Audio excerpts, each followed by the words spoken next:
Joel, That's right. what do you know about your next prospect? I know a lot Why? because I do my research.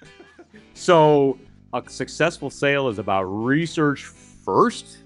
Absolutely. The types of things you want to know about your prospect. Let's say that you're going after a specific vertical, whatever that may be. And for those of you that don't know what a vertical is, it may be very similar type businesses like accounting firms, car dealerships, movie theaters, office buildings, property management companies, whatever that vertical happens to be. When you want to go talk to somebody, you have to start doing your research. So, do they have a standalone building? Do they own multiple buildings?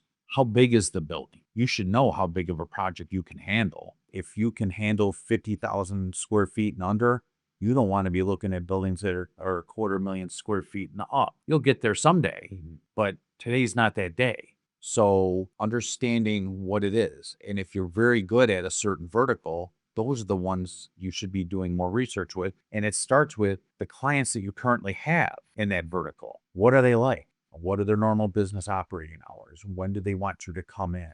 What are some of the standard things that they want you to do coming in? Is there multiple people in the decision process, or are you dealing with the actual owner or the real decision maker or the accountant who's going to make the ultimate decision? Who in that organization are you dealing with, and who are the real decision makers? Are you part of a chamber of commerce? Are you part of a organized networking group such as a BNI, Business Network International? Are you in the PTA with somebody? Ask them questions, because it's all about peeling back the onion. If you're the decision maker for XYZ Corporation and I talk to you and I ask you the question, hey, have you ever considered janitorial needs at your facility? And you say no, well, what's the next question? So you have to start preparing. When people answer your question, what other questions are there based off of their answers? So if you tell me no, well, why have you never considered it? Oh, we have an in-house team. Great. You have an in-house team. What do you do when that person's out sick? Oh, we just don't clean it. Or, oh, we call it temp service. Okay, well, when you fall in that temp service, who directs that person? How do you know that they're doing the right things? What do you do? And so you start getting them to think, do they really need to have this headache, and how much time? We're in an industry, including in-house, that has a lot of turnover just in the custodial world anyway. So how much time are you spending interviewing and training new people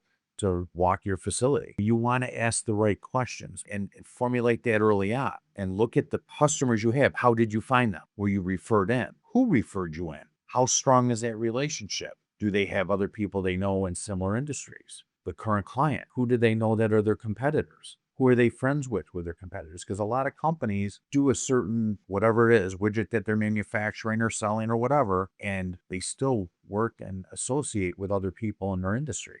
Maybe Coke and Pepsi don't. And this is not a plug for either of them, but I have a friend that does cardboard boxes, and he does a certain number run of cardboard boxes. Well, he works with people that do larger clients that need a lot more. So when their bigger clients say, hey, I only need a short run, they call him.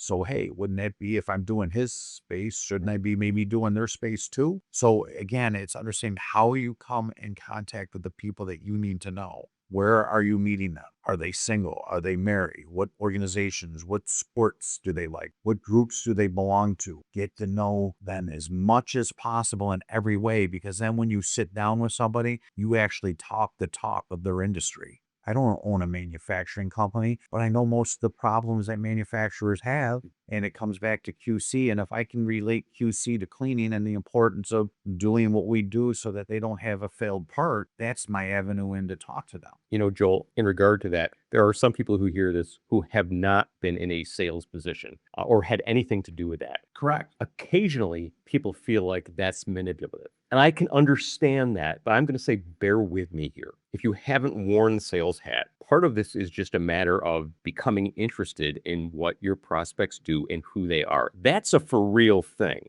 Beyond the idea that this person in a role in another company, whether they're the owner or not, is potentially a piece of work for you in the janitorial realm, they're another person. Becoming interested in what other people do and experience is just a good all by itself. Oh, without a doubt. And even if they're not looking now, they'll remember that you were interested later, so that when they have the problem, they reach out to you. I own my own company. I actually own two companies. I get calls all the time. Oh, let's see if we can save you some money on your insurance. Well, okay, that's great. But how many people are you going to refer me for per year to clean their facilities? Oh, we don't do that. Well, my insurance agent does. And I know how many jobs I can get referred to me over the course of the years. And we've talked about it before, is you got to farm those relationships. Because if you're a farmer and you put seed down in the field and you never tend to it, it probably is not going to grow. Yeah. So you have to do the same thing with the people that refer work to you or had the potential to refer work to you, is you have to farm that too. And you have to add fertilizer. You have to add water. You have to pull the weeds.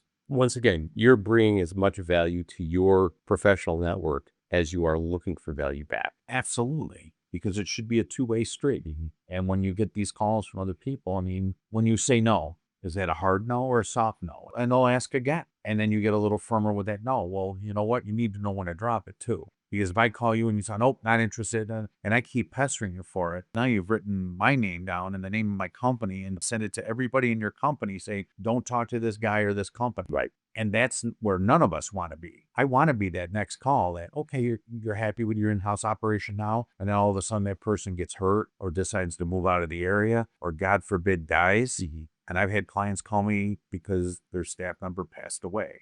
And remember that I was respectful. And again, not just a part of being prepared to make the sale, but being a conscientious business owner in the territory. Correct. So to our listener, sales is a tricky game, but it's one of those that the growth and the survival of your business utterly relies on. Without a doubt. I really don't know a better salesperson than Joel, I have to be frank. So when you are looking for methods, practices, someone to bounce ideas off of, this is the guy that you want to talk to. Not only does he know the sales game, but he knows this industry. Joel, thank you. You're welcome, Ray.